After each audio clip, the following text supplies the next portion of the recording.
بسم اللہ الرحمن الرحیم۔ ایاک نعبد و ایاک نستعین۔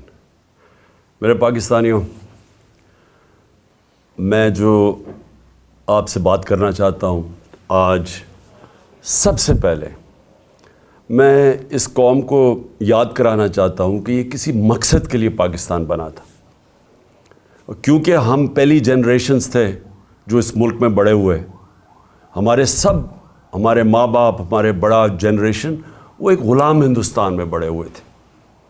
تو میں اس لیے یاد کرانا چاہتا ہوں کیونکہ جو آنے والی ہماری نسلیں ہیں ان کو پتہ ہونا چاہیے کہ یہ اتنی سٹرگل تھی، ایک ہمارے عظیم لیڈر قائد اعظم، انہوں نے اتنی جد و جہد کی، اتنی قربانیاں دیں، پتہ تھا کہ ان کی زیادہ دیر زندگی نہیں ہے، لیکن انہوں نے کیوں اس خواب کے پیچھے اپنی جان کی قربانی دی، اور پھر لاکھوں لوگ انہوں نے جب پاکستان بنا تو اس وقت اس بارڈر کے اوپر، یہ جدھر میں لاہور میں بیٹھا ہوا ہوں، یہاں اس بارڈر کے اوپر اور سارا جو نیچے پنجاب کا بارڈر تھا، یہاں لاکھوں لوگوں کی قربانیاں تھیں۔ تو اس لیے یہ ضروری ہے سب سے پہلے آپ اپنی قوم کو سمجھانا کہ یہ بڑا خواب تھا پاکستان کا۔ اور ہم نے جب بات کی تھی کہ اسلامی فلاحی ریاست، تو یہ یاد رکھیں کہ ہر مسلمان وہ ایک ہی پیریڈ کی طرف دیکھتا ہے جس سے وہ سمجھتا ہے کہ اسلام کی گولڈن ایج تھی، ہمارا سنہری دور تھا، اور وہ تھی مدینہ کی ریاست۔ تو ہم نے اس کو بیس کیا تھا، اس کے اوپر ہماری جو آبجیکٹو ریزولوشن ہے، جو قرارداد پاکستان ہے، وہ سب اسی کے اوپر بیس ہے، مدینہ کی ریاست کے اوپر۔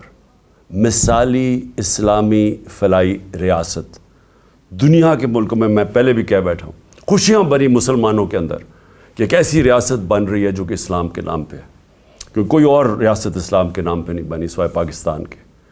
تو میں جو ویژن ہے وہ صرف پہلے آپ کو 2-3 جملوں میں ہی بتا دوں کہ جو بنیاد رکھی جاتی ہے مدینہ کی ریاست کی میرے نبی صلی اللہ علیہ وسلم نے، وہ تھی عدل اور انصاف پہ۔ اور اس کے اوپر بہت آج سے تقریباً 800 سال پہلے دنیا کے جو سمجھا جاتا ہے کہ ماڈرن ہسٹری کے باپ تھے، چاہے وہ مغرب ہو یا دنیا مانتی ہے ان کا نام تھا ابن خلدون۔ وہ اپنی کامنٹریز میں لکھتے ہیں کہ اگر اسٹیٹ کے اوپر وہ اپنا سارا تجزیہ نکالتے ہیں کہ اگر ایک ریاست کے اندر عدل اور انصاف نہ ہو، وہاں خوشحالی نہیں آ سکتی۔ یہ آج سے 800 سال پہلے لکھتے ہیں کہ بنیادی چیز خوشحالی کے لیے، غربت کم کرنے کے لیے عدل اور انصاف ہے۔ اور وہ کیوں ہے وہ تفصیل میں بیان کرتے ہیں کہ بزنس بھی، سرمایہ کار انویسٹ اس ریاست میں کرتے ہیں جہاں ان کو پتہ ہو کہ یہاں قانون مکمل طور پہ ان کی حفاظت کرے گا، کوئی طاقتور آ کے ان کی زمین پہ، ان کے کاروبار پہ قبضہ نہیں کرے گا، جو وہاں کا ٹیکس کا نظام ہوگا وہ منصفانہ ہوگا، ان کو کوئی یہ خوف نہیں ہوگا کہ آتے ساتھ ہی کوئی قبضہ گروپ ان کی جگہ پہ قبضہ کر لے گا، کیونکہ وہ انصاف ہوگا۔ جدھر انصاف ہے وہ قبضہ گروپ نہیں ہے، جدھر انصاف ہے وہ ظلم نہیں ہے، جدھر انصاف ہے وہ NRO نہیں ہے، وہ بڑے لوگ چوری نہیں کر کے معاف نہیں کروا سکتے، کیونکہ قانون کے سامنے سب ایک برابر ہے۔ تو یہ جب مدینہ کی ریاست کی بنیاد رکھی گئی عدل اور انصاف پہ، تو یہ یاد رکھیں کہ وہ اس وقت بڑے برے حالات تھے، خوشحالی بعد میں آئی، پہلے انصاف آیا۔ تو آج میں اس لیے اس کے اوپر بات کرنا چاہتا ہوں کہ ہم اس ویژن سے اتنا دور جا رہے ہیں کہ مجھے خوف آ رہا ہے کہ ہم بچیں گے بھی یا نہیں بحیثیت قوم۔ ایک انگریزی کی سٹیٹمنٹ ہے، نیشنز وداؤٹ اے ویژن ڈائی۔ قوم جو اپنے نظریے سے ہٹ جاتی ہے وہ مر جاتی ہے۔ تو یہ میں آپ کے لیے یہ باتیں اس لیے رکھ رہا ہوں کیونکہ جب سے یہ ایک سازش کے تحت اس ملک کے مجرموں کی حکومت ہمارے اوپر نافذ کی گئی، ذرا ملک کے حالات دیکھ لیں کہ کدھر سے کدھر پہنچ چکے ہیں۔ اور میں اس لیے یہ آپ کے لیے کہہ رہا ہوں کیونکہ اب جس طرف آپ جا رہے ہیں میں آخر میں ادھر آؤں گا کہ اگر ہم بحیثیت قوم، میں اپنی ساری قوم کو، پارٹی کو نہیں کہہ رہا، قوم کو کہہ رہا ہوں کہ اگر آج ہم نہیں جاگیں گے اور ہم جد و جہد نہیں کریں گے، ہم سب ذمہ دار ہوں گے جس طرف اب ہم جس رخ پہ نکل چکی ہے۔ سب سے پہلے معیشت آ جائے۔ دیکھیں معیشت جو ہے نا، اس کے اوپر بھی ایک بڑا ضروری ہے، میں جو شروع میں بات کی کہ ادھر بھی انصاف چاہیے ہوتا ہے، رول آف لا چاہیے ہوتا ہے، سرٹنٹی چاہیے ہوتی ہے لوگوں کو۔ یہ جب تک مجھے یہ اعتماد نہیں ہوگا کہ آج جو میں یہ فیکٹری بنا رہا ہوں، میں دکان بنا رہا ہوں، میں پیسے لگا رہا ہوں، اپنی محنت کے سرمایہ کاری کر رہا ہوں، جب تک مجھے یہ نہیں پتہ چلے گا کہ یہ آگے بھی یہی سسٹم رہے گا، جب تک مجھے یہ اعتماد نہیں ہوگا کہ یہ قانون نہیں ایک دم بدل جائے گا، یہ اب سسٹم چلے گا، تب تک میں پیسے نہیں لگاؤں گا۔ بلکہ وہ یہ چھوڑیں کہ میں ملک میں نہیں لگاؤں گا، باہر سے بھی نہ کوئی پیسے لے کے آئے گا ملک کے اندر سرمایہ کاری کرنے کے لیے، اور اندر سے بھی آپ کے ہمارے جو سرمایہ کار ہے وہ کسی اور ملک میں جا کے پیسے لگائیں گے۔ آپ دبئی میں جا کے کبھی پوچھیں، پاکستانی بزنس مین وہاں کتنے کارخانے بھی چلا رہے ہیں، بزنس بھی چلا رہے ہیں، ان سے پوچھے تو صحیح کہ جب آپ کا ملک ہے، آپ نے پاکستان میں کیوں نہیں پیسہ انویسٹ کیا؟ آپ کیوں دبئی میں جا کے پیسہ لگا رہے ہیں؟ اور ملیشیا میں بھی یہی ہے۔ تو وہ سب سے پہلی بات کہیں گے کہ یہاں ہمیں اعتماد ہے ان کے قانون کے اوپر، ہمیں یہاں رول آف لا نظر آتا ہے، اس لیے ہمیں اعتماد ہے کہ جو ہماری انویسٹمنٹ ہے، جو سرمایہ کاری ہے، ان کا قانون اس کی حفاظت کرے گا، اس لیے لوگ انویسٹ کرتے ہیں۔ اور ہماری جو سب سے بڑی طاقت ہے اوورسیز پاکستانی، جن 1 کروڑ اوورسیز پاکستانی ہیں، 10 ملین اوورسیز پاکستانی ہیں۔ آپ یہ سمجھ جائیں کہ اگر ان میں سے میں پھر سے ایک فگر دیتا ہوں، 20 لاکھ بھی 15 سے 20 لاکھ پاکستان میں سرمایہ کاری کرنی شروع کر دیں تو ہمیں کوئی کسی کے سامنے ہاتھ پھیلانے کی ضرورت نہیں پڑے گی۔ لیکن وہ کیوں نہیں آتے یہاں؟ کیونکہ ان کو اعتماد ہی نہیں ہمارے انصاف کے نظام میں۔ بلکہ جو آئے تھے ہمارے دور میں، جو آئے تھے وہ سوچ رہے ہیں ملک چھوڑ کے جانے کا۔ اور وہ کیوں میں صرف 3-4 موٹی، زیادہ میں نے اور چیزوں پہ بات کرنی ہے، تو میں صرف آپ کو معیشت کے اوپر صرف فگرز دے دوں۔ جس دن ووٹ آف نو کانفیڈنس ہمارے خلاف سازش کے تحت کیا گیا تو ڈالر پاکستان میں 178 روپے کا تھا۔ 178 روپے کا ڈالر تھا جب vote of no confidence assembly میں دائر کیا گیا۔ آج ابھی 9 مہینے ہوئے ہیں، آج پاکستان کے اندر ڈالر 100 روپیہ مہنگا ہو چکا ہے۔ صرف اب ایک ہفتے کے اندر 50 روپیہ ڈالر مہنگا ہوا ہے۔ ہمارے 3 سال 8 مہینے کے اندر 55 روپیہ ڈالر مہنگا ہوا۔ یہاں صرف ایک ہفتے کے اندر 50 روپے ڈالر مہنگا ہوا ہے۔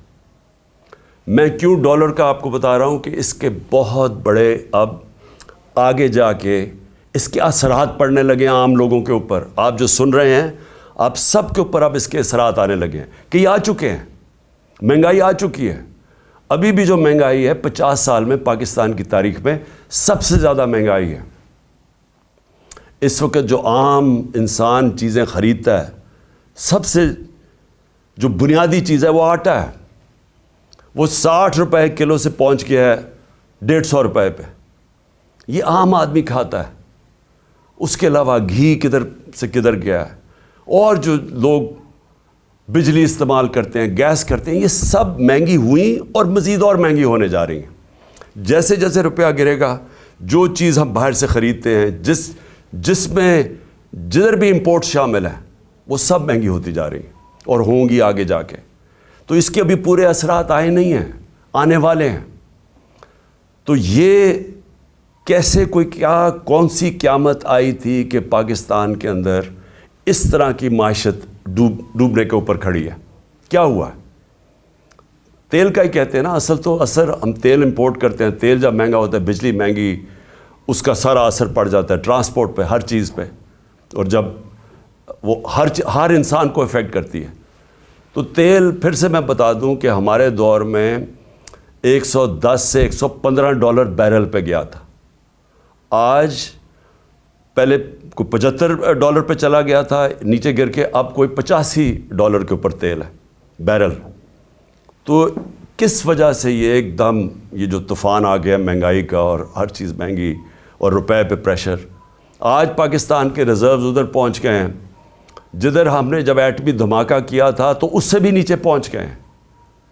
تو جو ریزروز, اگر آپ اس کا مطلب یہ کہ جب آپ کے ریزروز گرتے ہیں تو روپے پہ پریشر پڑ رہا ہے, اور جب ریزروز گرتے ہیں اس سے بھی خوفناک چیز جو ہم سب کو, ہم سارے پاکستانیوں کو تشویش ہوگی سن کے کہ ہماری سیکیورٹی پہ اس کا افیکٹ جاتا ہے. ہندوستان کے ریزروز کچھ پتہ نہیں $550 ارب ہیں, $550 ارب ہیں, ہمارے $3 ارب سے بھی نیچے گر گئے ہیں. تو کہاں $550 ارب اور کہاں $3 سے نیچے گرنے کا. صرف آپ کو اگر کبھی آپ کو دل کے اوپر اگر تکلیف پہنچانی ہے تو ہندوستان کی چینلز دیکھیں آج کل وہ کس طرح پاکستان کا نام لے رہی ہیں کہ یہ صرف 9 مہینے کے اندر ملک کدھر سے کدھر پہنچ گیا. اب میں جو یہ امپورٹڈ گورنمنٹ کے imported finance minister Ishaq Dar, پہلے تو انہوں نے بڑی بڑکیں ماری کہ 200 سے میں نیچے ڈالر کروں گا.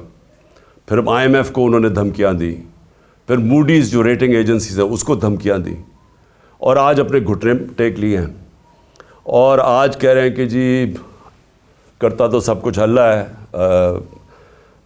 اس کی مرضی کے بغیر تو کچھ نہیں ہوتا, لیکن اللہ نے بھی کوئی کنڈیشنز لگائی ہوئی ہیں کہ میں تب تمہاری مدد کرتا ہوں تب تم یہ چیزیں کرو.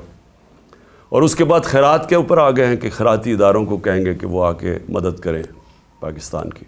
اس کا مطلب کوئی روڈ میپ, کوئی سلوشن نہیں ہے, کوئی آگے راستہ نہیں ہے, ان کو کوئی پتہ نہیں ہے کہ اب یہاں سے آگے جانا کیسے. اور میں آپ کو پیشن گوئی کرتا ہوں کہ یہ اور یہ جو امپورٹڈ سارے لوگ مسلط کیے گئے ہیں یہ بھاگنے کی بھی تیاری کر رہے ہوں گے. ان کا اسٹیٹ پاکستان میں نہیں ہے. اسحاق ڈار کے اور ان کے بچوں کی ذرا پراپرٹیز دیکھیں اور ان کے پیسے باہر کتنے پڑے ہیں. ان کا جو ماسٹر ہے نواز شریف, اس کی ذرا رہن سہن لنڈن میں دیکھیں کتنا ہے. آصف زرداری کی کتنی پراپرٹیز باہر پڑی ہوئی ہیں, یہ سب کو پتہ ہے, ہماری ایجنسیز کو پتہ ہے. جو آج لوگ ان کی مدد کر رہے ہیں, جو ہینڈلرز پیچھے سے بیٹھ کے, ان سب کو پتہ ہے کہ ان کی پراپرٹیز کتنی باہر پڑی ہیں, کتنا پیسہ اس ملک کا چوری کر کے گئے. تو آج یہ کہہ رہے ہیں کہ خیرات پہ پاکستان, یعنی کہ بیرون ملک لوگ پیسہ خیرات کے اوپر پاکستان دے اور اپنا پیسہ باہر رکھا ہوا ہے. کون ان کو پیسہ دے گا؟ تو اس کا مطلب ان کے پاس کوئی روڈ میپ نہیں ہے. تو پہلے تو اکنامکلی آج میں نے بتانا تھا کہ آج ہم کدھر کھڑے ہیں. اس کے بعد دوسری چیز آ جائیں جو میں نے شروع کی تھی بات, انصاف اور رول آف لاء کی. جو آج ہمارے بنیادی حقوق, فنڈامنٹل رائٹس, جس طرح ان کو مسترد کیا گیا, جس طرح ان کی وائلیشن کی گئی اس جب سے یہ امپورٹڈ حکومت ہمارے اوپر بیٹھی ہے. میں پھر سے ریپیٹ کرتا ہوں, جنرل مشرف کے مارشل لاء میں میں اپوزیشن میں تھا, مجھے جیل میں ڈالا گیا, لیکن میں آپ کو یقین دلاتا ہوں کہ اس طرح کا کبھی ہم نے ایسا ظلم نہیں دیکھا جو انہوں نے کیا. میں صرف نام لکھے ہوئے ہیں کہ جو انہوں نے ہمارے ساتھ کیا. ڈاکٹر شہباز گل, ایک یونیورسٹی پروفیسر, باہر امریکہ کی یونیورسٹی میں پڑھانے والا, اپنا سب کچھ یعنی بڑی سیلری چھوڑ کے آتا ہے پاکستان. اس کو ننگا کر کے جو تشدد کیا گیا, الٹا لٹکایا گیا, یعنی اس نے جرم کیا کیا تھا؟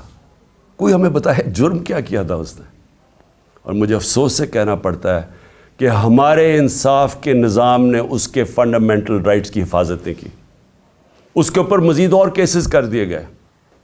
کبھی وہ کراچی جا رہا ہے تو کبھی بلوچستان میں کیسز کر رہے ہیں. تو کوئی یعنی کدھر گئے ہمارے فنڈامنٹل رائٹس؟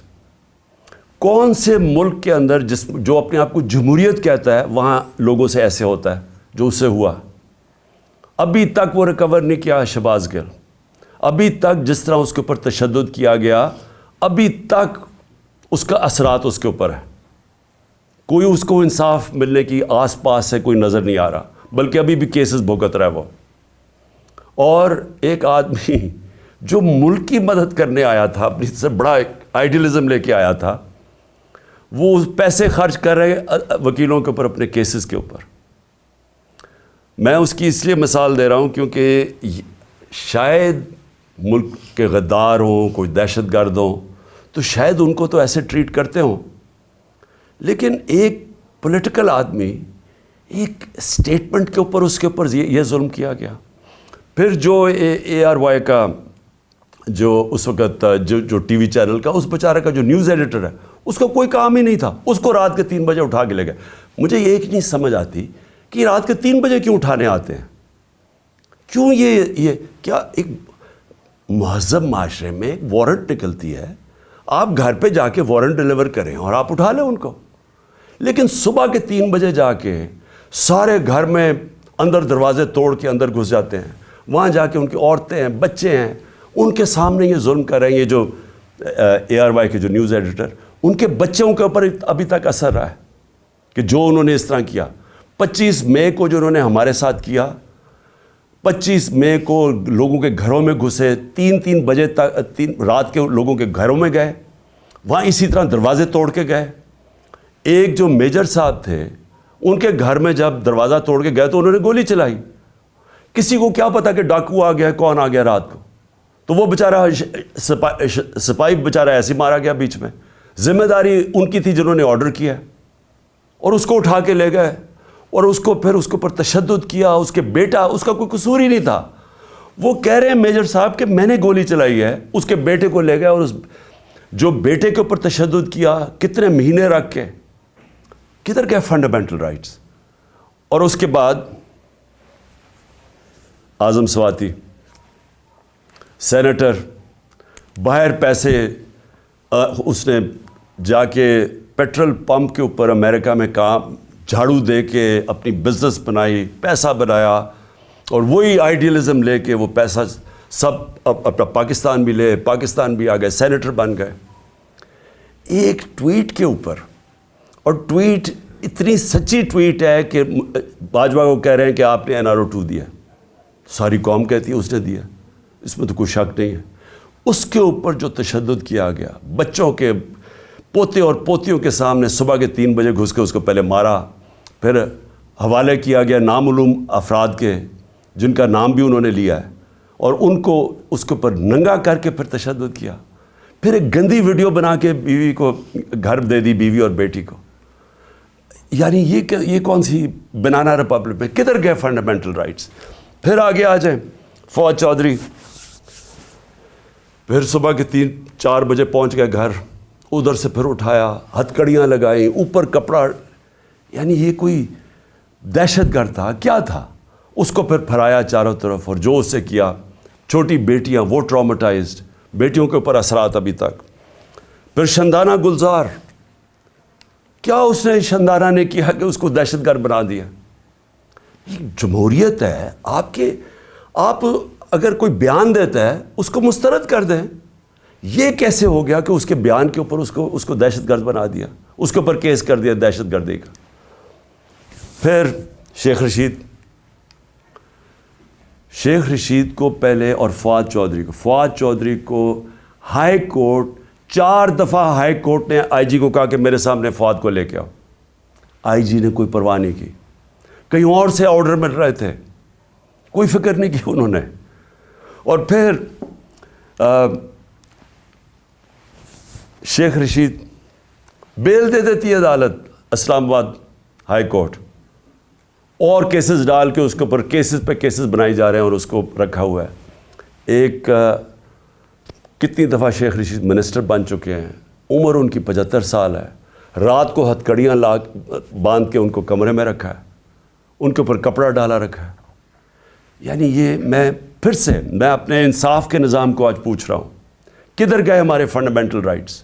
اور پھر میں گنانا چاہتا ہوں, عمران ریاض کو اٹھایا, ہر وہ آدمی جو رجیم چینج کے جو صحافی خلاف ہے، ہر اس آدمی کو سنگل آؤٹ کیا انہوں نے. ہر اس آدمی کے اوپر، جس طرح عمران ریاض کو یہ دوسری دفعہ اٹھا کے لے کے گئے تھے، ارشد شریف کی جو سارے اس ملک کے لیے جو سب سے دردناک کہانی ہے صحافیوں کی تاریخ میں، جو اس سے کیا گیا، ملک سے باہر پھر قتل کیا گیا، اس کو شہید کیا گیا. ایاز امیر، سمیع ابراہیم، غلام حسین، جو لوگ رجیم چینج کے خلاف لکھتے تھے، تنقید کرتے تھے، ان ساروں کو باری باری کہیں نہ کہیں ان کو ڈرایا، دھمکایا، اٹھایا گیا. سوشل میڈیا کے ہمارے لڑکے، انہوں نے مجھے ایسی ایسی کہانیاں سنائی ہیں جو ہمارے نہیں بھی تھے، انہوں نے لوگوں نے آ کے بتایا ہے، جو ویسی سوشل میڈیا پہ جو تنقید کر رہے تھے ان کو راتوں کو اٹھایا، ان کو بھی لے کے گئے، کہیں ان کو ننگا کیا، وہی ایک سٹینڈرڈ چیز تھی.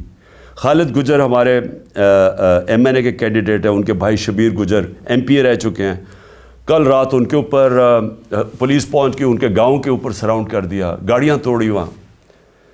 فروخ حبیب، اس کے اوپر ڈکیتی کا کیس ڈال دیا. میرے اوپر اب میں اپنے 60 ایف آئی آر ہے میرے اوپر.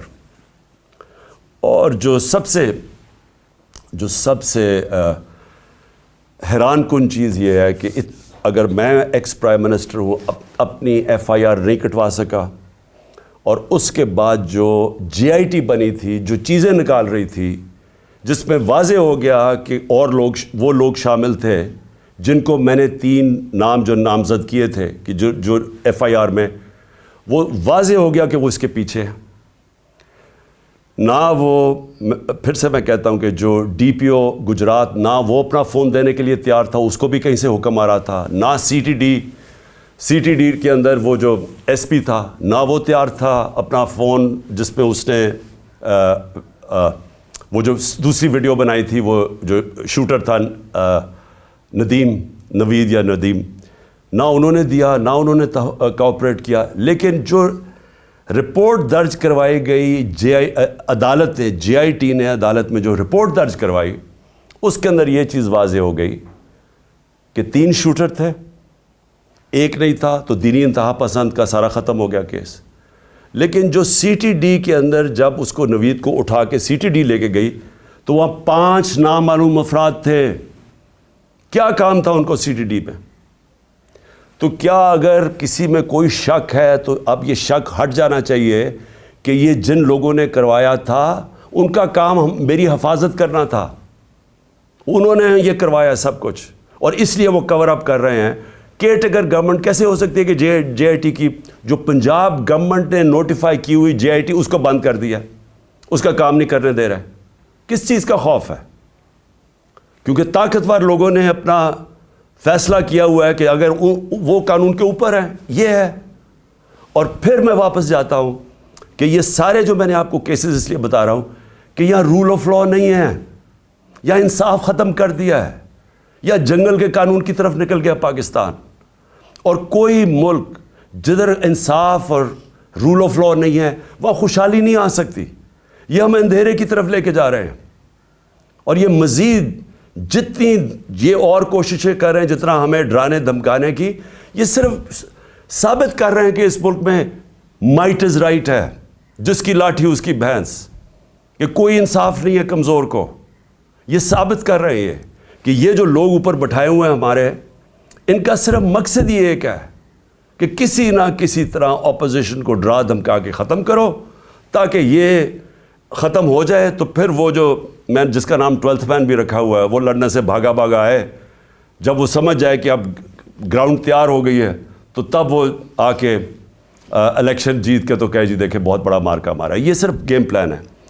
لیکن جو تیسرا میرا پوائنٹ ہے کہ جو پولیٹیکل اس وقت جو ہمارے ملک میں پولیٹیکل انسرٹنٹی ہے، جس کی وجہ سے کبھی بھی معیشت ہماری کبھی بھی وہ استحکام اس میں نہیں آ سکتا جب تک آپ پولیٹیکل سٹیبلٹی نہ لے کے آئیں. تو ہم نے جب فیصلہ کیا، میں نے فیصلہ کیا کہ ہم اپنی 2 گورنمنٹس کو ڈیزالو کرتے ہیں، پختونخوا اور پنجاب کو، تو اس کے پیچھے اپنا ملک کا سوچ رہا تھا. کہ میں نے سوچا کہ اگر ہم، آئین کہتا ہے کہ جیسی آپ اپنی گورنمنٹ ڈیزالو کرتے ہیں جو گورنر ہے اس نے 90 دن کے اندر الیکشن کی ڈیٹ دینی ہے. یہ پاکستان کا آئین ہے. میں نے وہ آئین سوچ کے اپنی گورنمنٹس کو ڈیزالو کیا تھا, اور مجھے تب لوگ کہتے گئے ہمارے کہ یہ نہیں کریں گے, کہ یہ جو طاقتور لوگ ہیں یہ نہیں ہونے دیں گے. اور انہوں نے پوری پہلے کوشش کی کہ کسی نہ کسی طرح ہمیں پنجاب میں کانفیڈنس ووٹ نہ ملے, پھر کہ ہم ڈیزالو نہ کر سکے تھے, ڈرایا دھمکایا, یہاں آ کے بیٹھ گئے وہ طاقتور ہینڈلرز, اور انہوں نے پوری کوشش کی. لیکن اللہ ایک پلان اوپر والے کا بھی ہوتا ہے نا, وہ کامیاب ہو گیا. ہمیں 186 ووٹ مل کے, اور ہم نے اپنی گورنمنٹ, جب کانفیڈنس مل گیا ووٹ, ہم نے اپنی گورنمنٹ ڈیزالو کر دی. اب یہ سارا ملک اب تماشا دیکھ رہا ہے کہ ابھی تک 18 دن ہو گئے ہیں, دونوں گورنرز نے ڈیٹ نہیں دی الیکشن کی, اور یہ جیسے ہی 90 دن ختم ہوں گے تو ساری قوم سمجھ جائے کہ اس کے بعد یہ آرٹیکل 6 لگے گا ہر کوئی جو گورنمنٹ میں بیٹھا ہوگا, کیونکہ وہ بالکل جو بھی گورنمنٹس ہوں گے ایلیگل ہو جائیں گی, وہ آئین کے خلاف ہو جائے گی. اور جو بھی یہ کوشش کر رہا ہے کہ کسی طرح اس کو آگے کھینچا جائے, اور وہ ہمیں پتہ ہے کون کوشش کر رہے ہیں. ایک تو یہ جو امپورٹڈ ڈاکو بیٹھے ہوئے ہیں ہمارے اوپر, یہ خوف زدہ الیکشن سے, ان کو پتہ ہے کہ الیکشن میں یہ جیت نہیں سکتے, اور انہوں نے تیاری کی ہوئی تھی کہ جتنا ٹائم گزرتا رہے گا اس کے اندر یہی حربے استعمال کر کے ہمیں کمزور کرتے جائیں گے, FIRs کاٹتے جائیں گے. عمران خان کی جیل کی پلان کیا ہوا ہے کہ اس کو جیل میں ڈالیں گے, اور پھر ہمارے جو سینئر لوگ ہیں ان کو اسی طرح ہراساں کرتے جائیں گے, جو بولنے والا ہوگا اس کا منہ بند کرنے کی کوشش کریں گے. تو یہ ان کا پلان تھا کہ یہ آہستہ آہستہ جب بالکل ہم کمزور ہو جائیں گے تو تب پھر یہ الیکشن کی کوئی ڈیٹ دیں گے. لیکن ہم نے یہ جو اپنی گورنمنٹ ڈیزالو کر کے اب سارا پاکستان آج پاکستان کی عدلیہ کی طرف دیکھ رہا ہے, اور میں یہ امید رکھتا ہوں کہ ہماری عدلیہ آئین کے ساتھ کھڑی ہوگی, کیونکہ اگر یہ 90 دن سے اوپر جاتا ہے تو یہ پاکستان کے آئین نہیں, پاکستان کے رول آف لاء نہیں, یہ ساری پاکستان کی جمہوریت اس وقت ختم ہو جاتی ہے. اس کا مطلب جمہوریت نہیں ہے یہاں, کیونکہ جمہوریت تو چلتی ہے آئین کے اوپر. تو لہٰذا یہ اب سارا قوم تماشا دیکھ رہی ہے کہ کیا 90 دن میں الیکشن ہوگا یا نہیں ہوگا. میں ابھی آپ کو کہہ رہا ہوں کہ یہ جو امپورٹڈ حکومت ہے یہ اتنی خوفزدہ الیکشن سے, کیونکہ انہوں نے پوری کوشش کی سب کو ملا کے, جو 16 جولائی کو الیکشن ہوئے تھے بائی الیکشنز پنجاب میں, اس کے باوجود ہار گئے. پھر اس کے بعد ساری جماعتیں ایک ٹکٹ پہ لڑی, پھر ہار گئی, وہ جو اگلا اکتوبر میں الیکشن ہوا تھا. تو یہ ڈرے ہوئے ہیں الیکشن سے, تو یہ الیکشن سے ڈرے ہوئے ہیں, ملک تباہی کی طرف لے کے جا رہے ہیں. روڈ میپ ہے کوئی نہیں, کوئی چیز کنٹرول میں ان کے نہیں ہے, صرف اور صرف اس ڈر سے کہ الیکشن نہ ہار جائیں. ان کو کوئی فکر نہیں ہے کہ ملک برباد ہو جائے, کیونکہ ان کے پیسے باہر پڑے ہوئے ہیں, ان کا پاکستان میں سٹیک ہی کوئی نہیں ہے. انہوں نے پھر سے میں کہہ رہا ہوں یہ پھر باہر بھاگیں گے. لیکن اس جو ملک میں رہنے والے لوگ ہیں ان سب کو تو سوچنا چاہیے نا کہ ہم کدھر جا رہے ہیں, اور ان کو فکر کرنی چاہیے, ہم سب کو فکر کرنی چاہیے کہ اگر یہ ملک نہیں ہے تو ہم نہیں ہیں. اور اگر جس طرح معیشت تباہ ہوتی جا رہی ہے تو سب سے پہلے تو ہماری ساورنٹی جا رہی ہے, آزادی ہماری جائے گی, اور جو ہم پہلے سے کہہ بیٹھے ہیں. تو میں آخر میں میں ختم کرنے سے پہلے میں یہ جو دہشت گردی ہوئی, دہشت گردی کو بھی پوری کوشش کی گئی کہ کسی نہ کسی طرح اس سے سیاسی فائدہ اٹھایا جائے. میں یہ شہباز شریف کے سامنے رکھنا چاہتا ہوں, کیونکہ شہباز شریف کو کوئی یا تو یاداشت ختم ہو گئی ہے یا پریشر میں آ کے ان کو چیزیں نہیں یاد, تو انہوں نے کہا جی کے پی نے پیسہ نہیں خرچ کیا یا کچھ نہیں کیا یا کے پی ذمہ دار ہے. میں صرف آپ کو بتانا چاہتا ہوں کہ پختونخوا میں 2013 میں جب ہماری حکومت آئی تھی تو تقریباً 700 پولیس والوں نے شہادتیں دے چکے تھے. پولیس ڈیمورلائز تھی, پولیس کے حالات برے تھے اس وقت, کیونکہ پولیس اپنے آپ کو ڈیفینڈ کر رہی تھی, لوگوں کو کیسے ڈیفینڈ کرتی. اور سب سے زیادہ جو قربانی دی وہ پختونخوا اور اب جو قبائلی علاقہ اس کا حصہ بن گیا ہے, قبائلی علاقے کے لوگوں میں سب سے زیادہ قربانی, اور اس کے بعد پختونخوا کے لوگوں نے سب سے زیادہ وار آن ٹیرر میں قربانی دی تھی. اس لیے کل وہ اتنی تعداد میں نکلے ہیں امن مارچ میں، کیونکہ ان کو خوف ہے کہ پھر سے آپریشن شروع ہوا تو پھر جس وقت آپریشن ہوگا تو اس میں بے قصور شہری مارے جاتے ہیں جس طرح پہلے وہ مارے گئے تھے. تو اس لیے ان کو خوف آ رہا ہے کہ کسی طرح یہ امن ہو وہاں، یہ پھر سے آپریشنز نہ شروع ہو جائیں. لیکن جب شہباز شریف نے کہا نا کہ ہم نے کوئی توجہ نہیں دی، تو میں ذرا صرف آپ کو فگرز بتانا چاہتا ہوں. 9 سال، اور مجھے اس چیز کا فخر ہے کہ ہم جب 2013 کے اوپر آئے تو صرف آپ گراف دیکھ لیں دہشت گردی کا، اس سے پہلے دیکھ لیں اور اس کے بعد سارا دہشت گردی نیچے آئی، اور وہ نیچے آئی میں بتاؤں گا کیوں آئی. اور ہم جب فیڈرل گورنمنٹ میں تھے تو کیوں نہیں اس طرح کی دہشت گردی تھی. تب ہم ذمہ داری تب لیتے ہیں جب ہم گورنمنٹ میں بیٹھے ہوئے تھے. جب گورنمنٹ سے 9 مہینے نکل چکے ہیں، ذمہ داری آپ کی ہے، نااہلی آپ کی ہے. پختونخوا نے 9 سالوں میں 2013 کے بعد 600 ارب روپیہ خرچ کیا سیکیورٹی کے اوپر. اس سے پہلے ٹریننگ کا ایک پولیس کا سکول تھا. 4 سکول بنائے ہمارے ہوتے ہوئے، 4 نئے سکول بنائے گئے پولیس کے ہمارے دور میں 9 سالوں میں.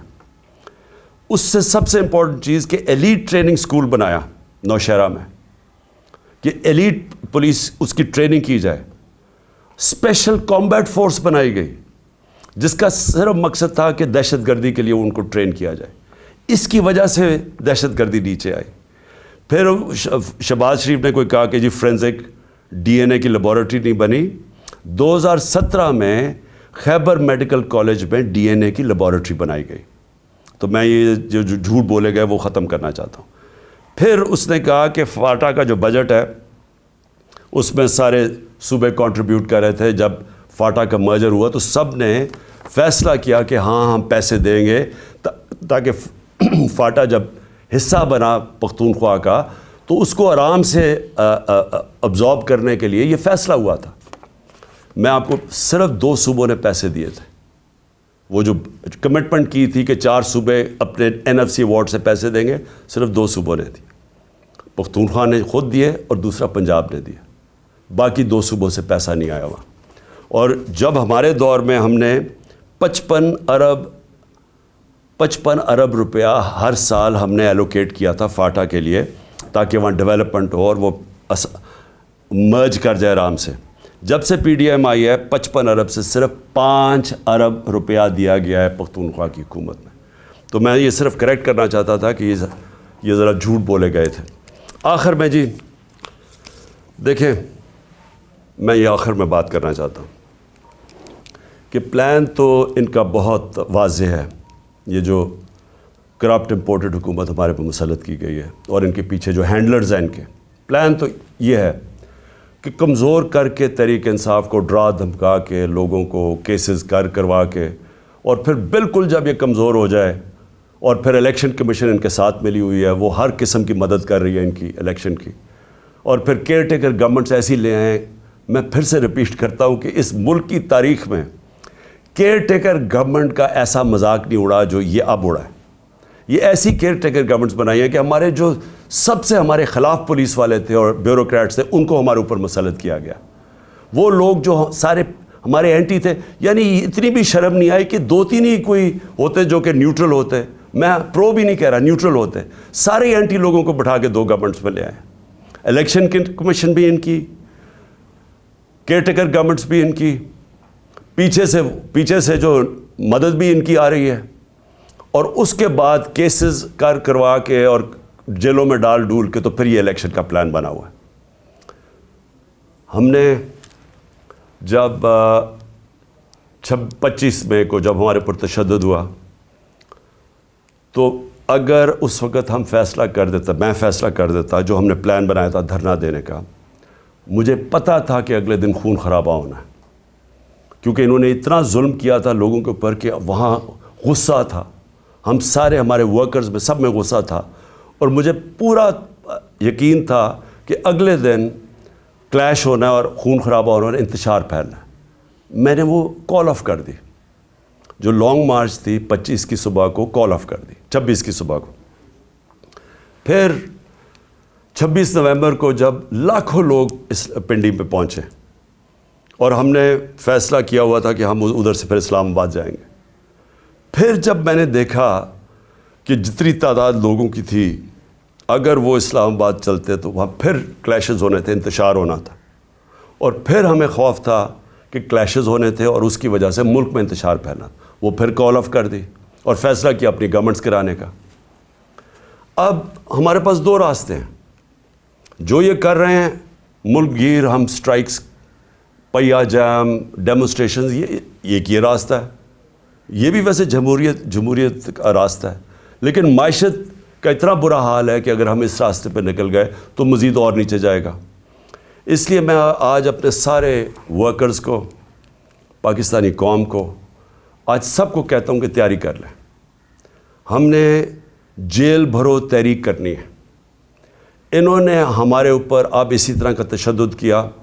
ساری میں اپنے نوجوانوں کو, قوم کو, لوگوں کو تیار کر رہا ہوں کہ اگر یہ سمجھ رہے ہیں کہ اس طرح کا تشدد کرتے رہیں گے اور چپ کر کے بیٹھے رہیں گے تو ہم بہتر یہ ہے کہ بجائے ہم توڑ پھوڑ کریں اور سڑکوں پہ نکلیں, جو ہماری پارٹی تیار ہوئی ہے اس وقت, ہم سارے تیاری کریں جیل بھرو تحریک کی, اور ہم انشاءاللہ پاکستان کے سارے جیلوں بھر دیں گے تاکہ ان کا شوق پورا ہو جیلوں کا, کہ اگر یہ سمجھ رہے ہیں کہ ہمیں اس سے خوف زدہ کر دیں گے اور ہم کسی طرح چپ کر کے پیچھے ہٹ جائیں گے اور اجازت دے دیں گے ان چوروں کو پھر سے اپنے اوپر مسلط کرنے کے لیے, تو یہ ہم ان کا شوق پورا کر دیتے ہیں. تو ساری پارٹی کو اور میں اپنی قوم کو آج کہنا چاہتا ہوں کہ وقت آ گیا ہے, ہم تیاری کریں. میں کال دوں گا, آپ سب تیاری کریں جیل بھرو تحریک کی, اور جیسے میں آپ کو سگنل کروں گا تو سارے ہمارے لوگ نکلیں گے اور ہم اپنی جا کے گرفتاریاں دیں گے, تاکہ ایک ہی دفعہ ان کو پتہ چل جائے کہ قوم کھڑی کدھر ہے. ہمیں پتہ ہے جیلوں میں کتنی کیپیسٹی ہے, اور مجھے پتہ ہے کہ قوم کتنی تیار ہے نکلنے کے لیے, تو ان کا بھی شوق پورا ہو جائے گا کہ دیکھ لیں گے کہ قوم کھڑی کدھر ہے. اس لیے میں آج ساروں کو تیار کر رہا ہوں اور میرے آپ نے سگنل کی انتظار کرنی ہے. پاکستان پائندہ باد.